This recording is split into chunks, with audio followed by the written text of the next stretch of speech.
Hola, buenos días. Bueno, o buenas tardes, depende de cuando veáis el vídeo. Bueno, en primer lugar me quería presentar. Mi nombre es Pilar, soy enfermera de salud mental y bueno, en este curso sobre la salud mental infanto-juvenil, ¿no? Específicamente para profesionales de atención primaria, bueno, pues yo voy a dar la parte, ¿no? de estrategias de intervención y manejo de ansiedad.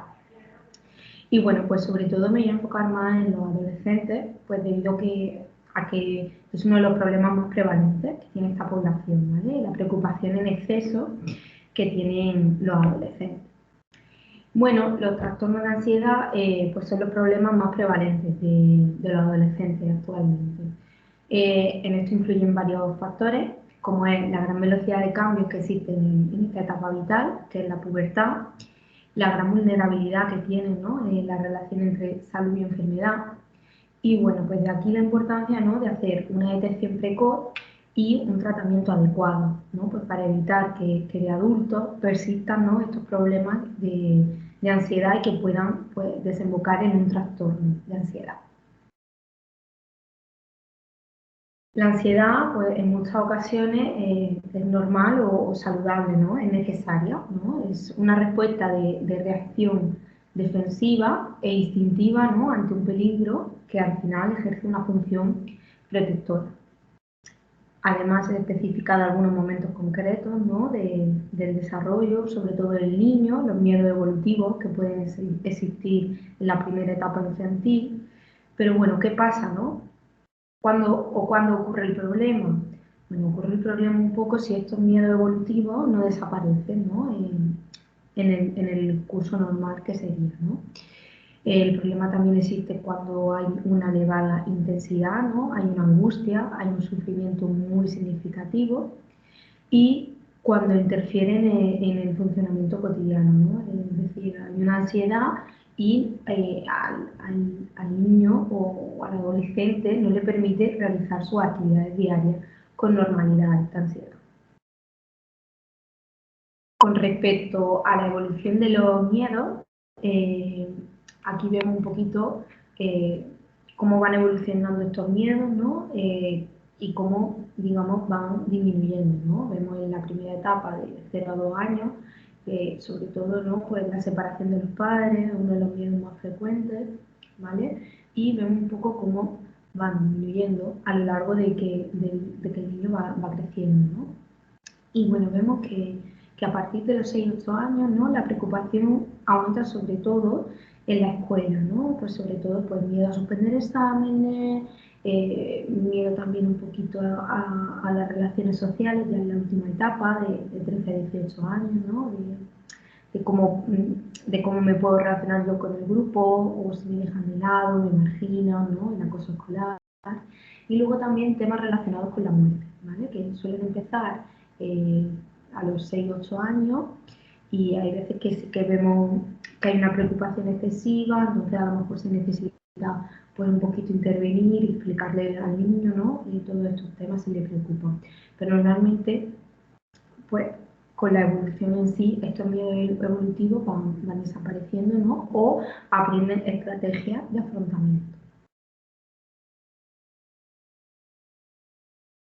La ansiedad. Bueno, ¿cuándo se definiría ansiedad patológica? Cuando hay una tendencia, ¿no? A focalizar la atención de manera desproporcionada a estímulos amenazantes y además manifestar respuestas de miedo condicionadas, generalizadas e indiscriminadas ante estímulos tanto amenazantes como seguros.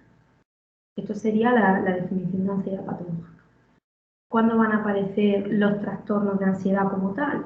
Bueno, pues cuando la respuesta de ansiedad es tan intensa que el adolescente no es capaz de hacer frente a esa situación. Entonces aquí es cuando va a influir en la actividad diaria, en su vida cotidiana. Aquí podemos ver el ciclo de la ansiedad patológica y bueno, podemos ver como una situación, ¿no? Que es la desencadenante de la ansiedad. Normalmente, previamente, hay un pensamiento negativo.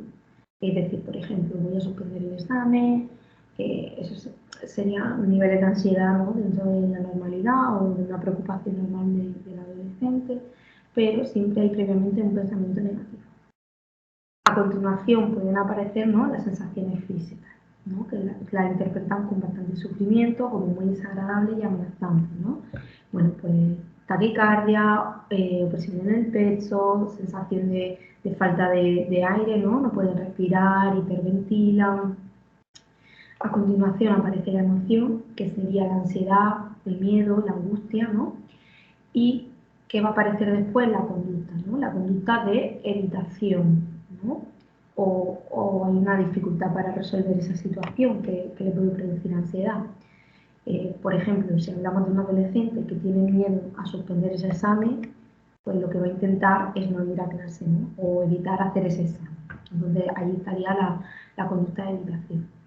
¿Cómo podemos identificar un poquito cuándo es ansiedad patológica o cuándo no? Bueno, pues depende de la intensidad de la ansiedad, de la frecuencia con que sean estos episodios, de la duración del episodio y luego también valorando, ¿no?, si realmente hay una gravedad objetiva de esa situación concreta que produce la ansiedad o hay una respuesta de ansiedad muy intensa, ¿no?, con un grado de sufrimiento muy alto y, como ya hemos dicho anteriormente, ¿no?, va a influir negativamente, ¿no?, en el funcionamiento, ¿no?, de esta persona, ¿no?, tanto a nivel académico como a nivel de relaciones sociales con los iguales o familiares e incluso actividades de ocio, ¿no?, evitar pues salir de casa o quedar con amigos, ¿no? Ya veremos los distintos trastornos de ansiedad.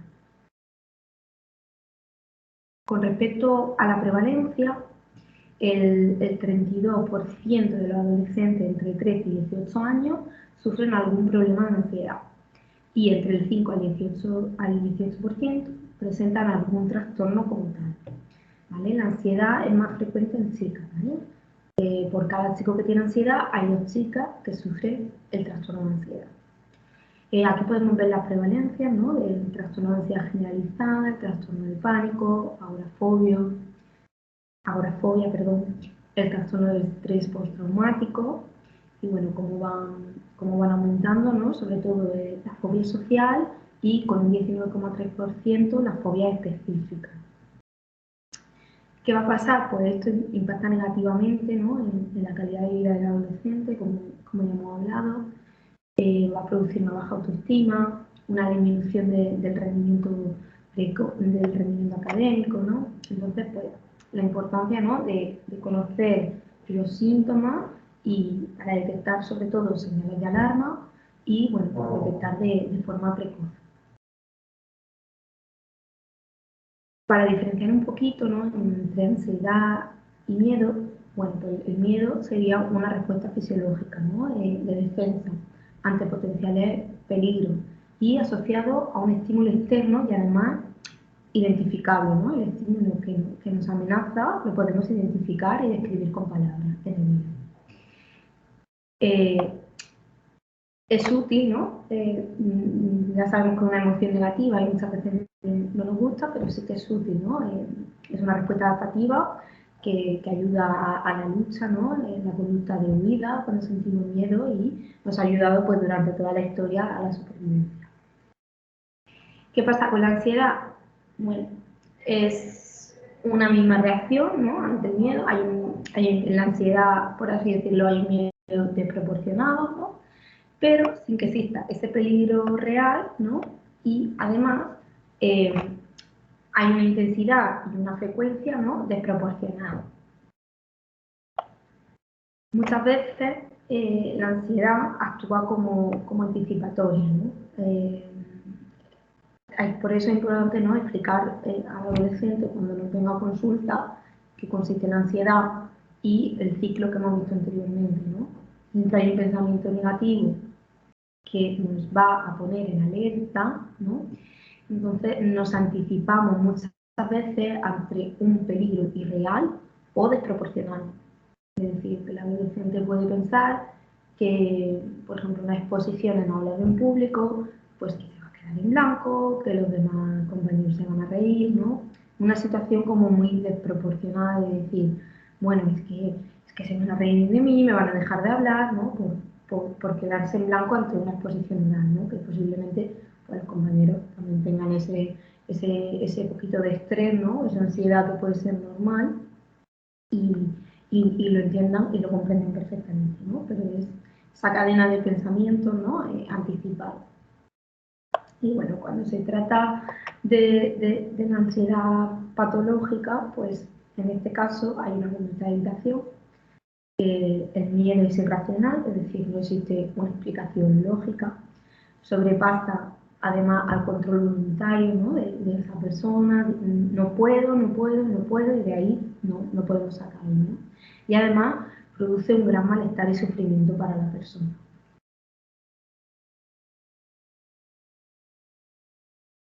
Diferencias, ¿no? Por seguir en la misma línea entre la ansiedad y el miedo. El miedo, como ya hemos dicho, va a tener una mayor concreción del estímulo o situación. ¿Por qué? Porque el estímulo se identifica, es algo específico, ¿vale? Y ese estímulo puede ser susceptible de ser evitado. ¿Qué pasa con la ansiedad? Hay menor grado de concreción, ¿no? del estímulo. Es un estado de preocupación, desasosiego, intranquilidad, ¿no? Que muchas veces no sabemos por qué ha aparecido, ¿no? Y además es muy difícil de explicar o definir qué es lo que nos produce la ansiedad. Con respecto a la respuesta más predominante, en el miedo suelen ser respuestas más motrices, conductuales, ¿no? Lo que hemos hablado antes de la conducta de salir huyendo, ¿no? Escapar, ¿vale? En cambio, en la ansiedad hay un componente más cognitivo, es decir, son respuestas más internas, pues sobre todo muy relacionados con los pensamientos negativos y rumiativos, ¿no? Es decir, nos quedamos pensando en ese pensamiento negativo y bastante enganchado a ese pensamiento. Al final, lo que hace el adolescente es identificarse, ¿no? con ese pensamiento que, aunque sea irreal, se identifica con él. Entonces, toda esta psicoeducación, ¿no? Pues es muy importante que le podamos explicar al adolescente en consulta, ¿no? Es decir, cómo se produce la ansiedad, que previamente hay un pensamiento negativo, que lo vayan identificando y, como ahora veremos, pues que puedan utilizar estrategias de afrontamiento, ¿no? Antes de que se desencadene la crisis de ansiedad o de pánico. ¿Cuáles son los componentes implicados en la ansiedad? Bueno, pues hay tanto componentes fisiológicos, como ya todos conocemos, ¿no? Pueden ser la taquicardia, opresión en el pecho, sensación de falta de aire, hiperventilación, además del insomnio, muy importante, sobre todo en los adolescentes, síntomas somáticos, ¿no? Dolores de cabeza, dolores de barriga, que muchas veces somatizan.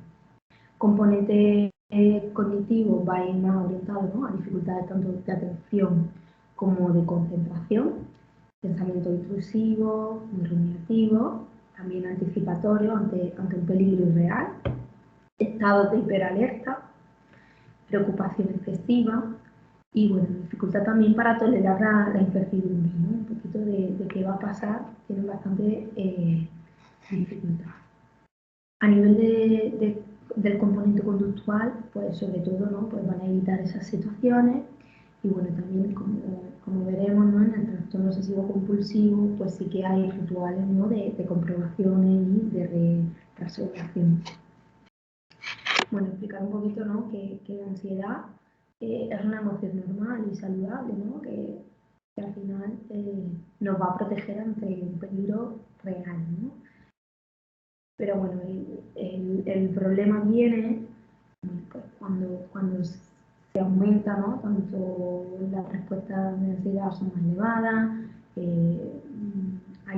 y existe una preocupación ante un peligro irreal, ¿no? Nos anticipamos. Entonces, pues diferenciar un poquito todo esto. Aquí vemos un ejemplo, ¿no? de cómo funcionaría la respuesta de ansiedad. Y, bueno, un ejemplo, ¿no? De, por ejemplo, miedo a hablar en público, ¿no? Pues primero se va a producir el pensamiento, ¿no? De no puedo, o sea, no puedo hacerlo, voy a hacer el ridículo y voy a quedar fatal, ¿no? A nivel físico, bueno, pues puede temblar la voz, sudoración, inquietud, ¿vale? A nivel cognitivo, pues lo que hemos comentado, ¿no? Pensará que va a hacer el ridículo porque se va a quedar en blanco. Y a nivel conductual, ¿no? Pues van a ser más, ¿no? Comportamientos pues, de ansiedad diversos, ¿no? Rozamiento de mano, que se mueva mucho, inquieto, se queda en boca y por tanto pues va a evitar, ¿no? Esa situación. ¿Qué pasa? Pues para mí es muy importante identificar, ¿no? Primero, ese miedo a hablar en público, los pensamientos, los negativos, ¿no? Que van a influir que se lleve a cabo la conducta. Y ahí es cuando tenemos que enseñar las estrategias de manejo o de control, ¿vale? Estrategias de afrontamiento para que pueda ser capaz de afrontar esa situación. ¿Qué pasa? Si se controla, pues va a disminuir la ansiedad y va a ser capaz. Y bueno, si no se controla, pues puede que evite esa situación, ¿no? Y que al final pues no tenga que hacer la presentación, ¿no?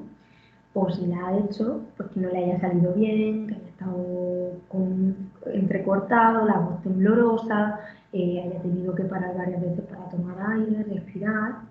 Pero bueno, es verdad que muchas veces, pues, para llevar a cabo ese afrontamiento, pues, hay veces que hay que exponernos, ¿no? Entonces, pues esta persona se tendría que exponer a hablar en público, haciendo sus pausas y bueno, haciendo las respiraciones necesarias, ¿no? Tomando sus tiempos para poder llevarlo a cabo.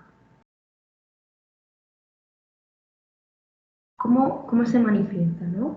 ¿Qué vamos a ver en el adolescente? Bueno, pues temores excesivos, ¿no? Como ya hemos dicho, algo irracional, que no es lógico. Va a haber también una inquietud interna, ¿no? Una preocupación excesiva, con muchos pensamientos muy repetitivos, excesiva prudencia, ¿no? Muchas veces se muestran tímidos, no quieren hablar, conducta de evitación, ¿no? Por miedo, por malestar, luego también va a haber irritabilidad, ¿no? Y tensión. Esto va a repercutir en el rendimiento académico, también en las actividades de ocio, van a evitar salir con amigos y relacionarse, ¿no?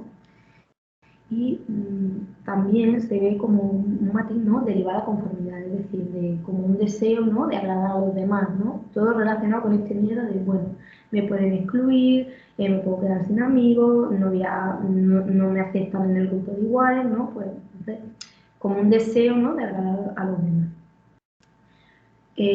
Luego hay otra vertiente de la que no hemos hablado, ¿no? Y es, bueno, pues adolescentes, ¿no? Sobre todo niñas, pues que son muy perfeccionistas, ¿no? Entonces van a estar como muy preocupadas por rendir, tanto a nivel académico, o bien si practican algún deporte, tocan algún instrumento, ¿no?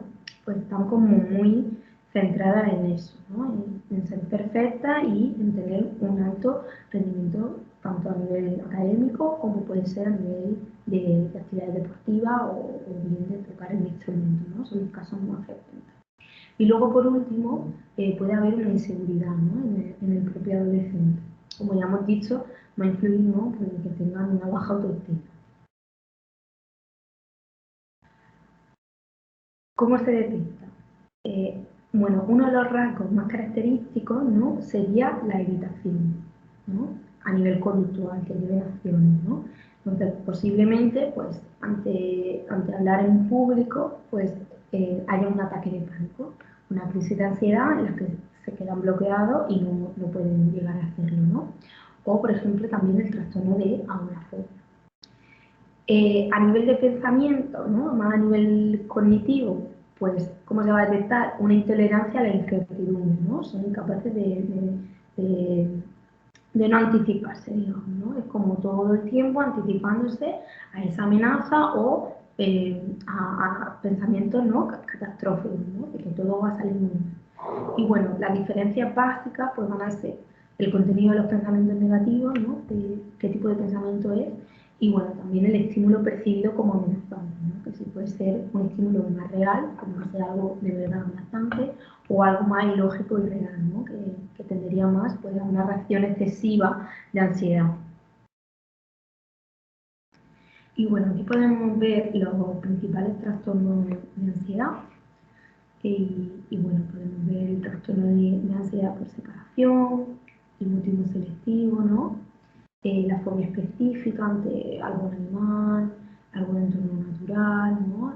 Sobre todo también a sangre, inyecciones, heridas, ¿no? Y bueno, así a situaciones específicas, ¿no? Por ejemplo, volar o un ascensor. ¿no? Utilizar el ascensor. Luego también tenemos el trastorno de ansiedad social. Aquí normalmente el adolescente, ¿no? Pues va a tener comportamientos de alta timidez, va a valorar muchísimo y le va a dar mucha importancia a la opinión de los demás y bueno, pues evitará, ¿no? Por seguir un poco la misma línea, pues las presentaciones orales, evitará también preguntar dudas en clase, ¿vale? El trastorno de pánico, con ataques de pánico, crisis de angustia, ¿no? Que pueden llegar a ser muy frecuentes. La agorafobia, pues tener miedo, ¿no? A no poder escapar de lugares específicos. El trastorno de ansiedad generalizada, ¿no? Al final el adolescente está preocupado, ¿no? Por tareas cotidianas, pero con excesiva preocupación, es decir, por los deberes, por los exámenes, ¿no? O incluso por la salud propia de la familia, ¿no? Como siempre pensando, ¿no? Con esta ansiedad anticipatoria, ¿no? De que algo malo va a pasar, ¿no? O incluso con catástrofes naturales también se pueden ver implicados. Luego también tenemos el trastorno de obsesivo-compulsivo, ¿no? En el que va a haber tanto obsesiones, que serían pensamientos intrusivos, como compulsiones, ¿no? Pues, por ejemplo, lavarse las manos con muchísima frecuencia, comprobar que han cerrado la puerta de casa, ¿no? Pero comprobaciones, ¿no? Como muy, algo que llama mucho la atención, ¿no? Como por ejemplo comprobar 10 veces, ¿no? No es decir, son comprobaciones o rituales que llaman bastante la atención y que se producen con elevada frecuencia. Y bueno, también tendríamos la ansiedad por la salud, ¿no? Miedo a tener alguna enfermedad.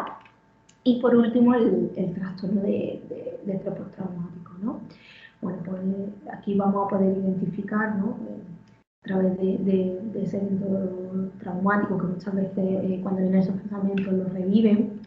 Bueno, pues vamos a ver un adolescente con una hiperalerta constante, ¿no? Una actitud en alerta. Y luego también podemos ver muchas dificultades a nivel de conciliar el sueño y para relajarse, ¿no? Para no estar en este estado constante de hipervigilancia. Y bueno, ¿cuándo deriva el miedo, no? Pues bueno, cuando las conductas de evitación son muy marcadas, ¿no? Es decir, hay un adolescente que no quiere ir a clase, que no sale de casa, ¿no? Que tiene una fobia social o tiene una agorafobia, ¿no? Tremendamente intensa, ¿no? Entonces, estas conductas de evitación son muy marcadas, ¿no? Y interfieren en la vida diaria, ¿no? Al final. Entonces, eh, son muy importantes tratar, ¿no?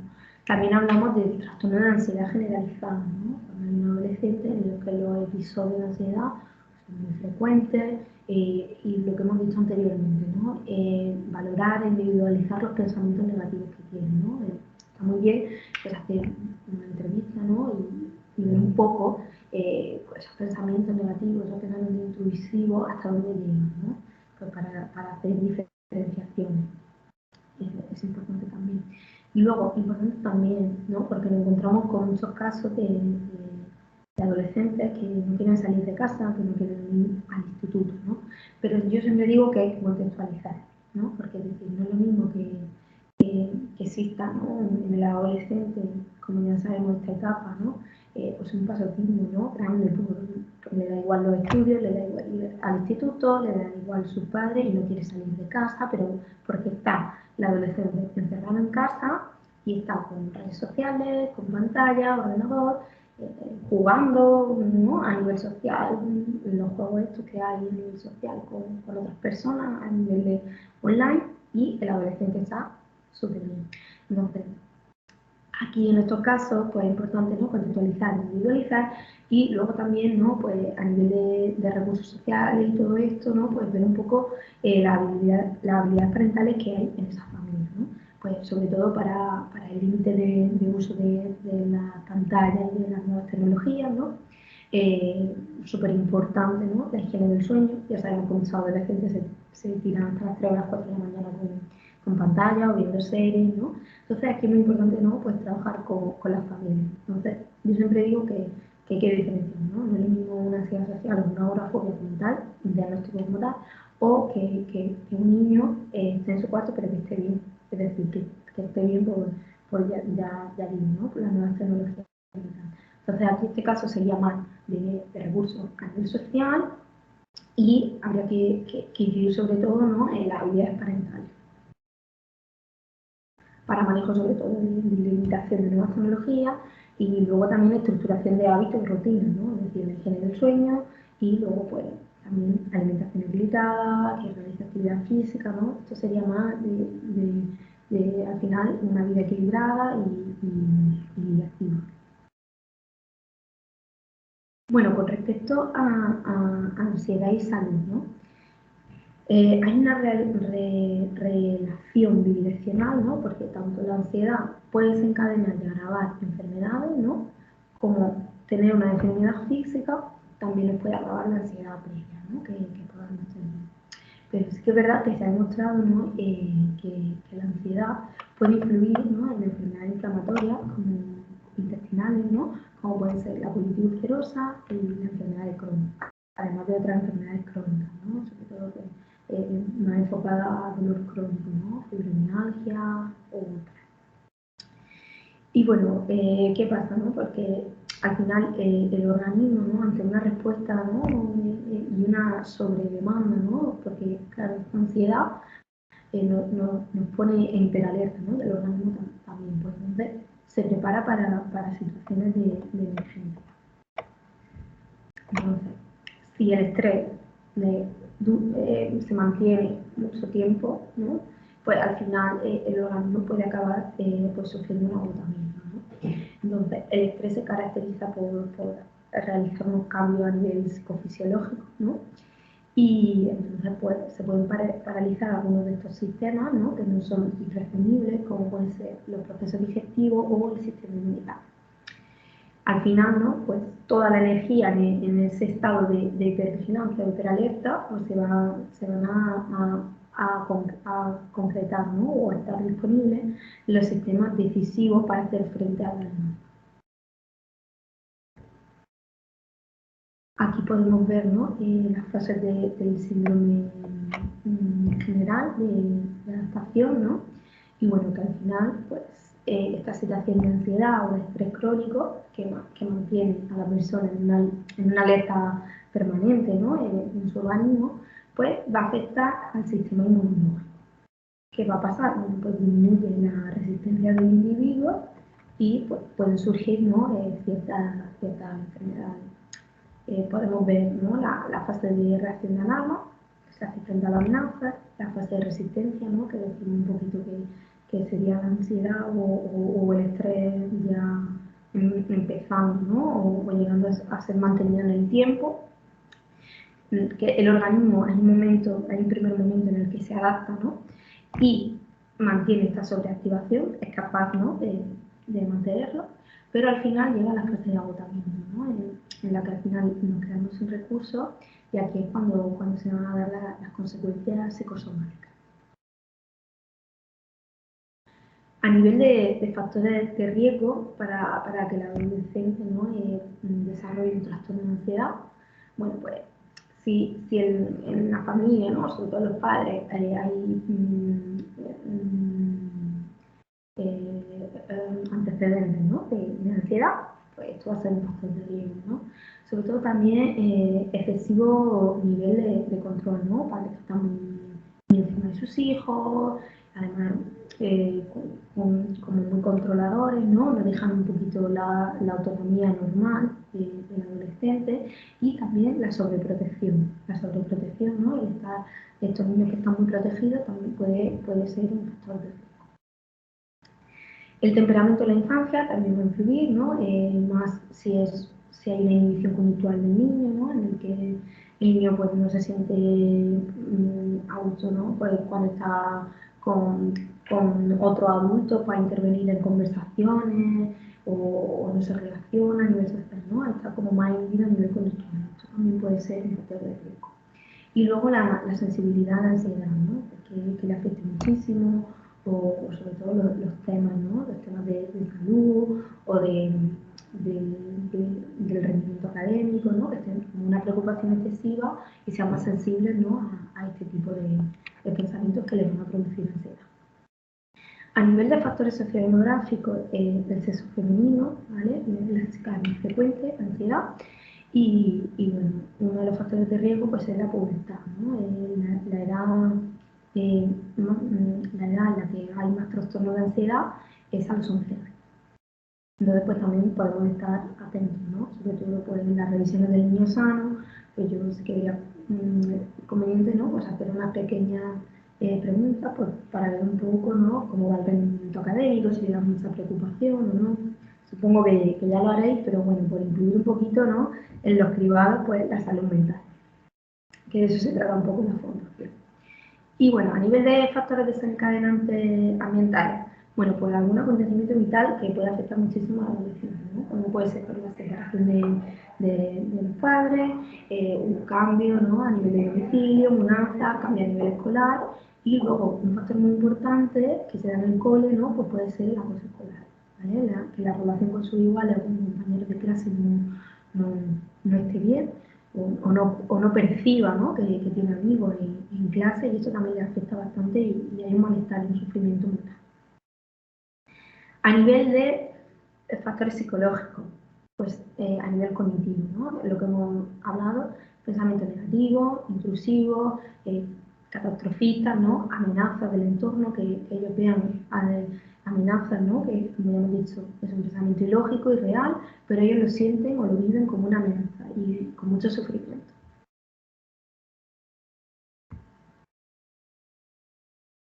Los factores de protección, ¿vale?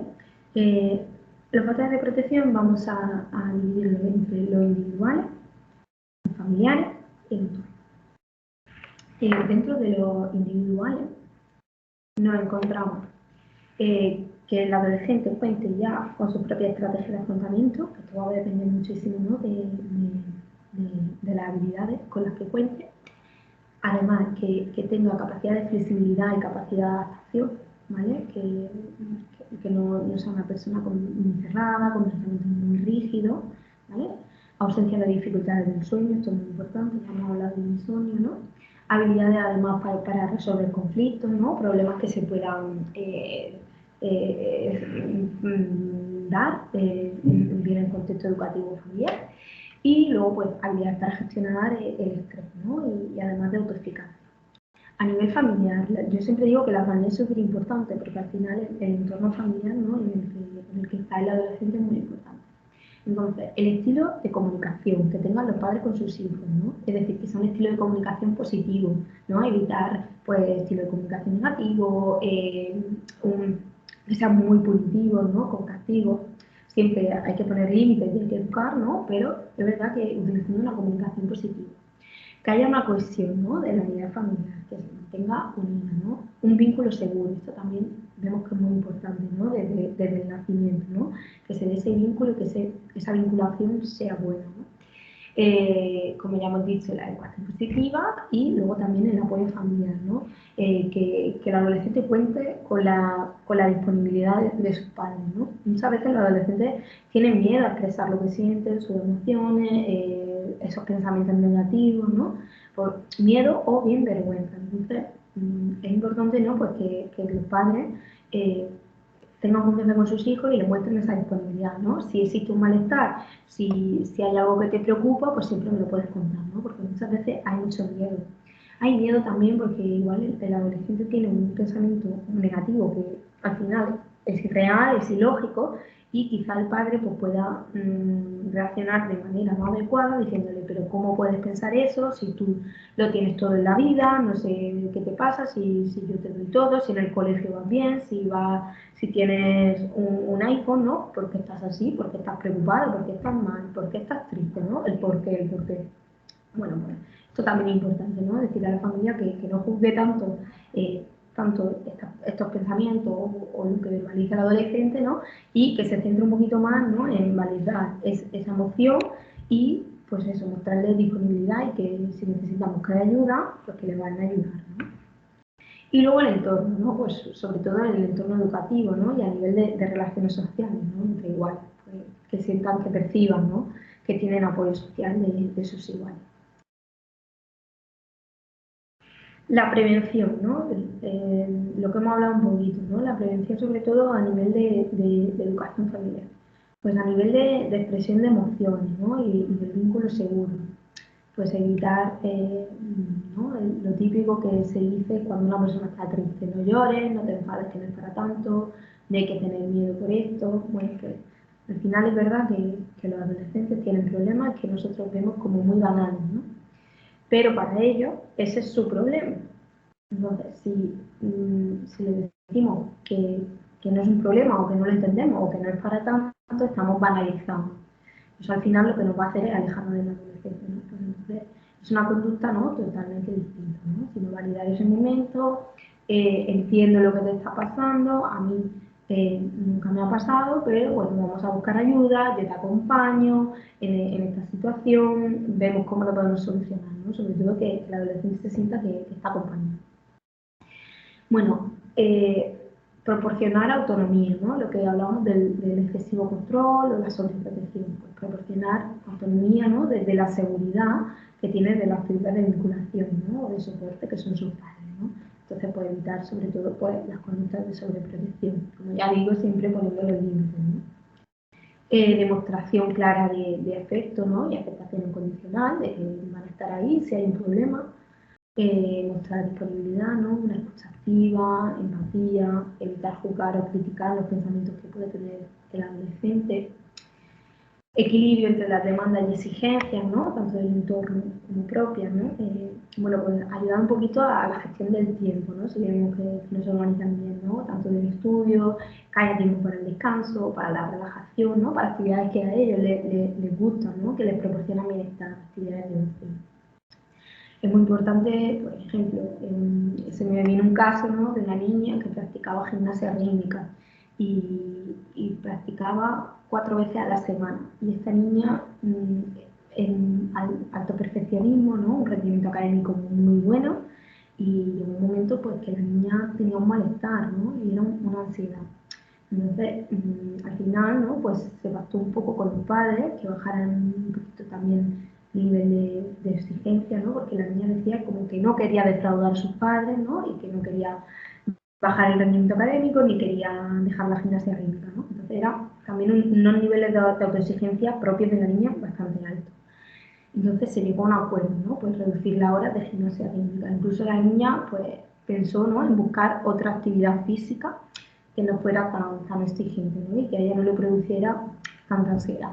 Entonces, por eso ya os digo que es importante también, ¿no?, pues acordar o pactar, ¿no?, familia e hijos, porque muchas veces la comunicación entre padres e hijos no es la más fluida o más efectiva.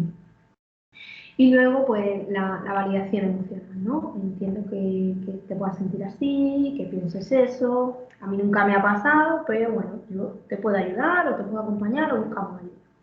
Y luego, pues, también las estrategias de afrontamiento, ¿no?, pues para intentar pues, solucionar ese problema.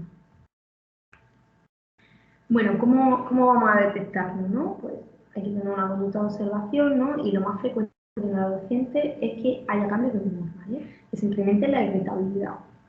Evitación de situaciones, ¿no?, como ir a clase, quedar con amigos, o ir a espacios donde se reúna mucha gente, ¿no?, por el miedo o la fobia. Dificultades también de concentración, ¿no? Se encuentran como dispersos, hay una disminución del rendimiento académico, dificultades para conciliar y el mantenimiento del sueño. Aquí lo importante, ¿no?, sería la higiene del sueño, ¿vale? Pero si a pesar de eso hay una dificultad, pues tendríamos que valorar, ¿no?, si existe una situación de ansiedad. Y bueno, la somatización, ¿no?, las quejas que pueden tener los adolescentes.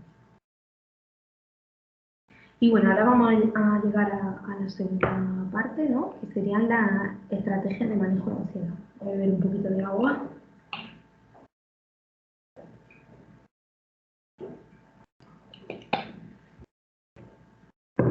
Y bueno, yo me voy a centrar un poquito más, ¿no?, en técnicas de respiración, ¿no?, y una pequeña introducción al mindfulness, ¿vale? Porque ya sabéis, supongo que tengan nociones más o menos, que es la atención al momento presente, ¿no?, atención consciente, y bueno, es una práctica que va muy bien.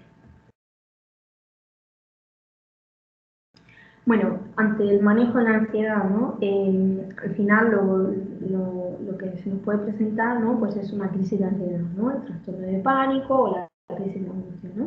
Que al final es una aparición brusca e inesperada, ¿no? En el que el adolescente pues tiene un miedo intenso o un malestar intenso, ¿no? Y bueno, pues como ya hemos dicho, taquicardia, hiperventilación, opresión en el pecho, son incapaces de hablar, se quedan bloqueados, puede haber un desmayo, ¿no? Y bueno, al final los síntomas de máxima intensidad son a los 10 minutos y suele resolverse entre 20 y 30 minutos.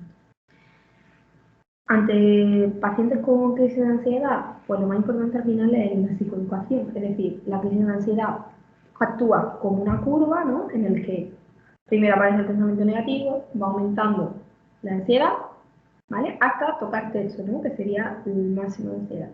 Y luego va a bajar y va a disminuir, ¿no? Entonces, pues explicar esto, ¿no? Que la ansiedad hay un momento en que hace un pico y ahí empieza a disminuir. Entonces, esto también es importante, ¿no? Que la persona sepa que igual que aumenta la ansiedad, también va a disminuir, ¿no? Porque muchas veces tienen, o sea, es que es un miedo irracional, ¿no? Incluso piensan, me voy a morir. Entonces es importante, ¿no? Que ellos sepan que este momento va a pasar, ¿vale? Que se pueden calmar. ¿Cómo actuar, no? Bueno, estas son nociones básicas ante una crisis de ansiedad, ¿no? Bueno, pues asegurar un poco que el espacio sea tranquilo, que sea libre de estímulos, ¿no? Es importante también que actúe el menor número de personas posible, ¿no? Que sea una única persona la que dirija un poquito la situación. Y bueno, esta persona pues tiene que sentirse, ¿no? Capaz de llevar a cabo la intervención desde la calma y con seguridad, ¿no? Entonces, pues, hablar con un ritmo pausado, un tono suave, ¿no? Pues reconociendo un poco lo que le está pasando al usuario, ¿vale? Y bueno, ofreciéndole pues, técnicas para controlar la ansiedad, ¿no? De manera saludable, ¿no? Como sería un poquito guiar, ¿vale? Bueno, pues frases que le podemos decir, bueno, veo que estás nervioso, me gustaría ayudarte. ¿Qué te parece si intentas respirar profundamente y concentrarte en la respiración, ¿no? Es como guiarle en ese proceso pues, para intentar disminuir la ansiedad. Eh, a mí personalmente la técnica que mejor me va para disminuir justo en el momento álgido, ¿no? De la crisis de ansiedad es la respiración. Una respiración profunda y guiándome, ¿no? Inhala por la nariz, 1, 2, 3, 4. Retenemos ese aire y exhalamos, ¿vale? Guiándole en una respiración profunda, ¿no? Para evitar todo lo contrario, que sería la hiperventilación. Entonces, hay un primer momento de inhalación, una fase en la que mantenemos ese aire dentro del cuerpo y finalmente la exhalación, ¿vale? Ahora veremos más profundidad. Ejercicios también, ¿no? De concentración en un foco, que también pueden ir bien, como contar hasta 10, deletrear palabras, mirar el segundero de un reloj, o realizar movimientos muy repetitivos, ¿no? Como el balanceo, apretar una pelota antiestrés, ¿no? Que serían pues, actividades mecánicas pues, que consiguen, ¿no? Pues, apartar de esos pensamientos, ¿no? Al individuo y de esa emoción intensa. Aquí os quería hablar un poquito, ¿no? Pues si tenéis algún paciente con ansiedad, ¿no? Que siempre suele ser en un momento determinado, por ejemplo, puede ser pues una exposición oral, ¿no? Ante la clase. Bueno, pues sería un poquito, ¿no? Pues hablar con el usuario a nivel bueno, por qué se produce la ansiedad, ¿no? Y llegar a un acuerdo, ¿no? En qué técnicas, ¿no? Qué técnicas puede utilizar y las técnicas de afrontamiento, ¿no? Entonces, esto sería trabajar con el usuario, ¿vale? Pues para que pueda identificar esas situaciones y lo que puede llegar a realizar, ¿vale? Esto siempre hacerlo en un contexto de la calma, es decir, si en consulta tenéis una crisis de pánico, bueno, pues le puede, una vez que ya está calmado y tal, pues se puede dar la información, ¿no? Pues en la siguiente consulta trabajar todo esto. El plan de actuación individualizado lo he dejado en el material complementario, ¿no? Y bueno, pues simplemente, ¿no? Pues es trabajar conjuntamente con el paciente, ¿no? pues reconocer un poquito cuándo viene la ansiedad, en qué situaciones se da, y bueno, qué cosas le relajan a la persona, ¿no? Individualizar sobre todo, ¿no? Pues qué cosas te relajan, qué podemos hacer, ¿vale? Pues para cuando se desarrolle la crisis de ansiedad, pues que sea capaz de controlarlo, de manejarla y de afrontar, ¿no? La situación que le genera esa ansiedad. Aquí me paro un poquito más en la técnica de respiración, ¿no? Bueno, hay varias. Puede ser la de labio fruncido, ¿no? Como se tratase de apagar una vela. Luego la siguiente sería tapándose la boca en una fosa nasal, ¿no? Y entonces respirando simplemente por la otra fosa nasal, hasta que queda destapada. Y las respiraciones profundas, ¿no? Que para mí es la técnica que más ayuda en una crisis de ansiedad porque guías en todo momento al paciente y le puedes decir lo que tiene que hacer, ¿no? Es importante que tanto inhalación como exhalación sean el doble de tiempo que el tiempo que retenemos el aire en el cuerpo, ¿no? Por eso pongo aquí 636, 848. La recomendación ideal es 848, pero yo lo considero que una persona inhalando aire durante 8 segundos quizá es demasiado. Entonces, mi recomendación inicial, o para comenzar, es inhalar durante 6 segundos, ¿no? Una inhalación lenta y profunda, retener ese aire durante 3 segundos dentro del cuerpo, ¿vale? Y exhalar. E igualmente, ¿no? Una exhalación pausada, relajada, ¿vale? Y desde la profundidad, ¿no? Como vemos aquí en la imagen, ¿vale? Eh, sería, ¿no? Inhalar, llenamos todos nuestros pulmones del aire, ¿no? También el abdomen, retenemos ese aire y expulsamos, ¿no?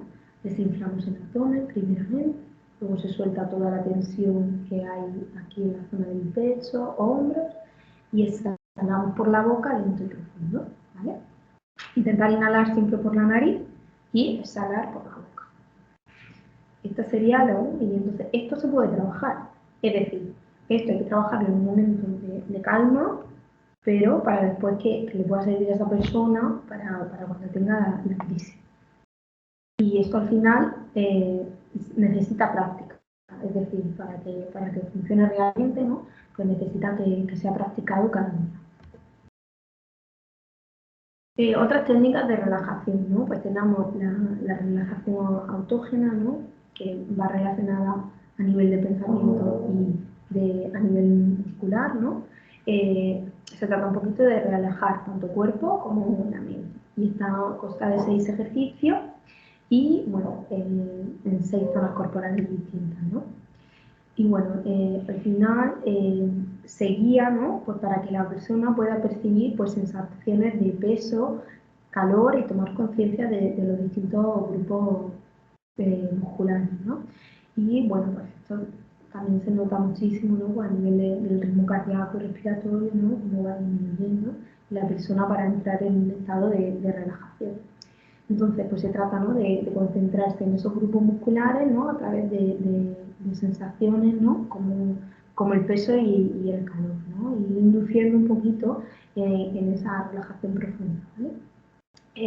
La más conocida es la relajación autógena de Schul, ¿vale? Hay muchas presentaciones y todo esto que te van guiando y es algo sencillo, pero sí que es verdad que esto igual pues necesita mucha práctica. La otra relajación muscular progresiva más utilizada es la de Jacobson, ¿vale? Yo os la he puesto en material complementario y bueno, pues yo mi recomendación, ¿no? Pues sobre todo es que inicialmente, si podéis, en consulta, se haga una vez con el usuario y luego pues darle esa información para que él practique en casa, ¿no? Porque al final las técnicas de relajación funcionan cuando se practican, ¿vale? Entonces, esa es una de mis recomendaciones. Esto consiste en pensar y destensar, ¿no? Distintos grupos musculares. Y la persona pues tiene que concentrarse, ¿no? Por ejemplo, en los puños, pues seguir, apretamos puños, ¿no? Y contamos hasta 5 y relajamos. Entonces se trabaja muchísimo, ¿no? Tanto a nivel de musculatura como a nivel de la mente, ¿no? Pues el estar concentrado en esa tensión y luego en la relajación, ¿no? Porque el paciente pues tiene que ser capaz de estar concentrado, ¿no? En ese momento concreto y en esa tensión ejercida, ¿no? Y luego también tiene que ser capaz del estado de relajación, ¿no? De ver un poco cómo se siente hormigueo, calor o si se siente relajación, ¿no? Pues de eso se trata. Y bueno, aquí os quería un poquito pues introducir el mindfulness, ¿no? Y bueno, pues, la definición así más aceptada, ¿no? Sería prestar atención pues de manera intencional al momento presente y sin juzgar, ¿no? Es decir, no evaluándonos, no teniendo reacciones ante diferentes pensamientos y emociones que pueden aparecer, ¿no? Desde una actitud amable y abierta y pues más bien una mente de principiante y apertura. El mindfulness podemos diferenciar entre prácticas formales e informales.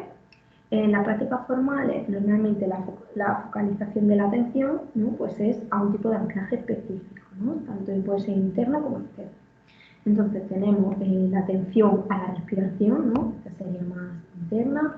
Tenemos el escáner corporal, también más interno. Mindfulness caminando, mindfulness con movimientos corporales. La práctica de los 3 minutos y luego el mindful eating, ¿no? Que se utilizan con bastantes sesiones diferentes, con la uva pasa o bien con chocolate, ¿no? Pues ser consciente un poco de todo lo que es el proceso de masticación, de evolución, de sabores, ¿no? Y pues al final se trata de comer con más conciencia. Y con respecto a las prácticas informales, pues son situaciones de la vida cotidiana, ¿no?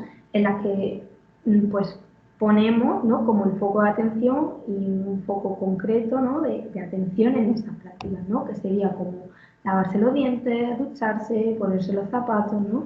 Esto es un poco, digamos, en contrapartida de lo que se llama el piloto automático, ¿no? En el que muchas veces pues vamos inmersos en nuestros pensamientos y muchas veces pues vamos conduciendo nuestro coche y llegamos al sitio, ¿no? A nuestro destino y no nos damos cuenta del camino, ¿no? Es decir, que quedamos inmersos en nuestros pensamientos. Entonces, esto se define como el piloto automático, ¿no? Pues evitar ese piloto automático pues, a través de actividades cotidianas, ¿no? Entonces, pues al usuario paciente también le podemos, ¿no? Pues, explicar un poquito qué actividad de la vida diaria quiere elegir para que la vaya practicando o bien iniciarle el mindfulness. Mindfulness. Tenemos aplicaciones móviles, ¿no? Como es Petit Bambú. Petit Bambú es una de las más conocidas, donde hay varias sesiones de meditación. Canales de YouTube, Mindful Science, tiene muchas sesiones. Vicente Simón, que es un psicólogo también. Y luego también tenemos en Spotify, por ejemplo, los podcasts de meditación. Entonces, pues son recursos que a algún usuario que le puede interesar o que le pueda gustar, pues se puede iniciar en la práctica.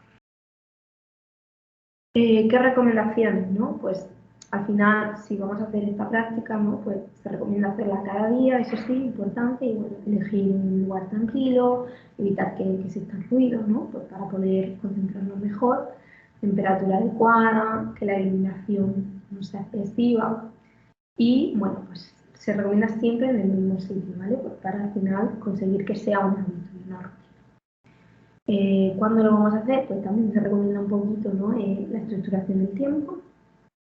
Y bueno, los mejores momentos del día son al iniciar el día, es decir, cuando justo nos despertamos, o al irnos a la cama, ¿no? Al final del día. Estos son los mejores momentos. Pues también tenerlo en cuenta.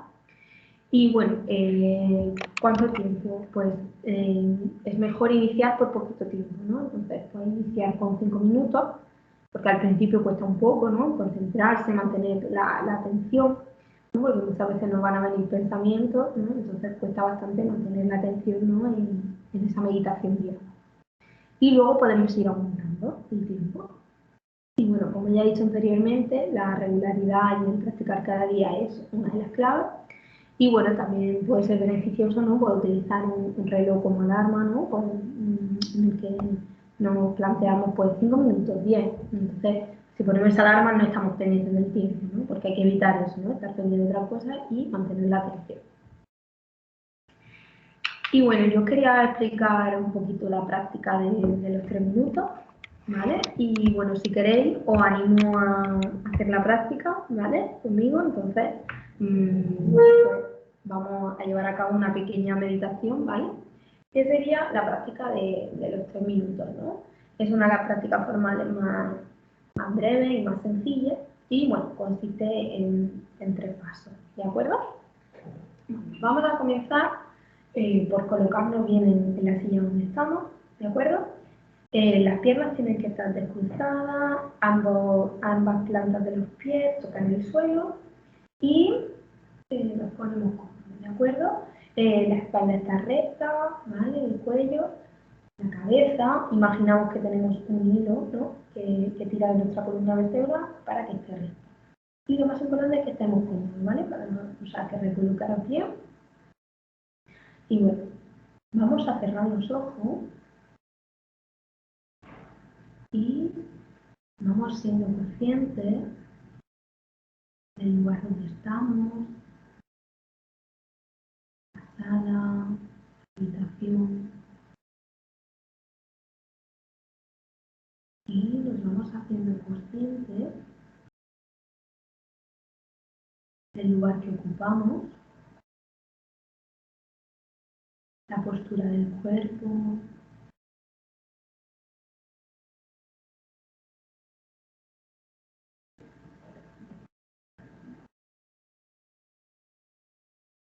las diferentes partes del cuerpo que están apoyadas sobre la silla,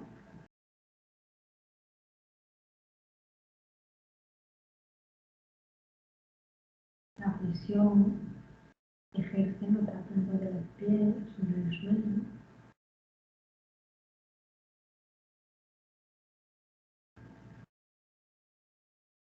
Somos conscientes también de la temperatura del lugar, las sensaciones que se van produciendo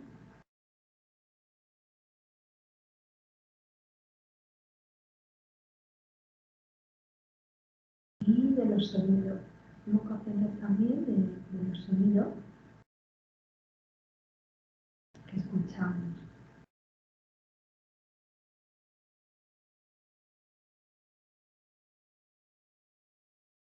Ahora vamos a ir hacia una mirada más interna y vamos a ser conscientes de nuestras sensaciones corporales. Así vamos sintiendo si hay algún malestar, alguna tensión a nivel de grupos musculares, a nivel físico.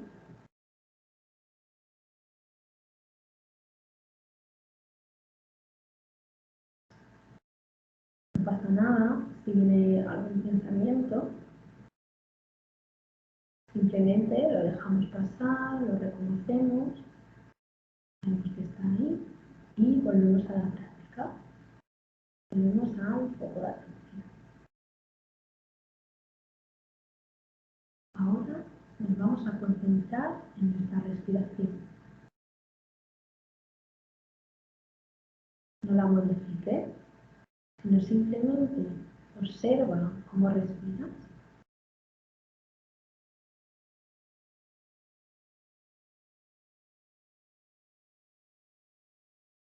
Observamos, entra el aire por la nariz,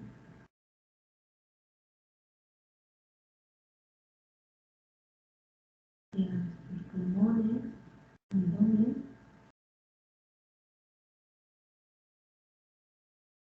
y cómo exhalamos,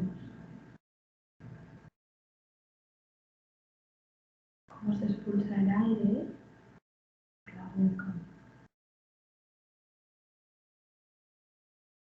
Simplemente observamos. Somos conscientes de todo el proceso de la respiración.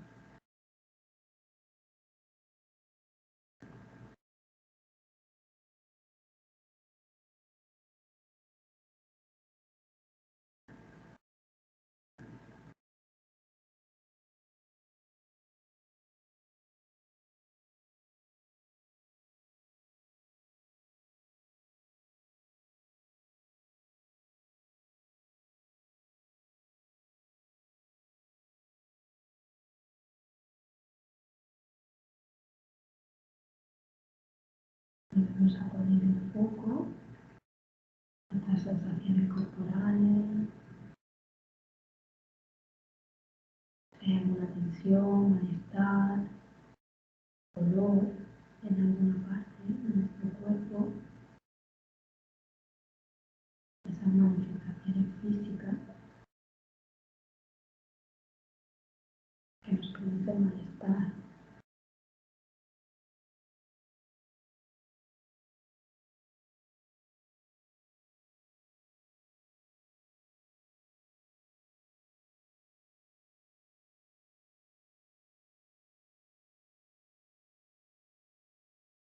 Debemos de ser conscientes de la temperatura del lugar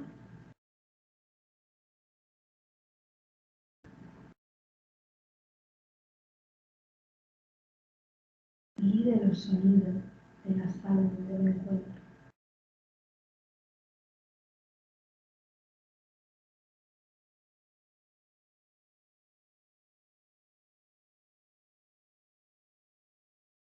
Soy consciente también del lugar que ocupo,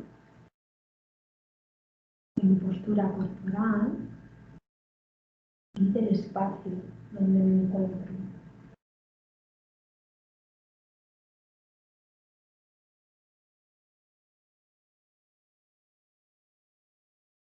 Poco a poco voy a ir moviendo los dedos de la mano, movimientos lentos y los dedos de los pies. Poco a poco